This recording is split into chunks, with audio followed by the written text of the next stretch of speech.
Sirajganj ART সেন্টারে হঠাৎ করে বেড়েছে এইচআইভি এইডস পজিটিভ রোগীর সংখ্যা।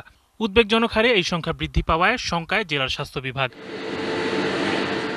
সিরাজগঞ্জ জেনারেল হাসপাতালের এইচআইভি পজিটিভদের চিকিৎসা কেন্দ্র এআরটি সেন্টারের তথ্য মতে সিরাজগঞ্জ সহ আশেপাশের ৯টি জেলা থেকে সেবা নিতে আসা রোগীদের এইচআইভি পজিটিভের সংখ্যা ২৫৫ জন। এর মধ্যে বেশিরভাগই সমকামী ও ইনজেক্টিভ ড্রাগ ব্যবহারকারী।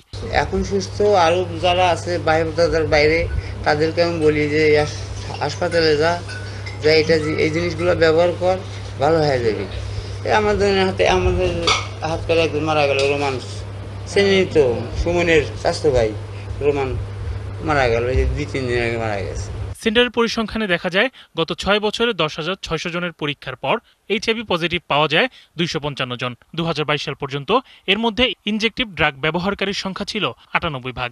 ২০২৫ সালের ১০ মাসে ৩,৭১০ জনকে পরীক্ষার পর পজিটিভ পাওয়া যায় ৩৮ জনের। তার মধ্যে সমকামিতায় ১ জন, ইনজেক্টিভ ড্রাগ ১৩ জন, যৌনকর্মী ও অন্যান্য ৮ জন। গত ৬ বছরে এই সেন্টারে চিকিৎসাধীন অবস্থায় মারা গেছে ২৬ জন।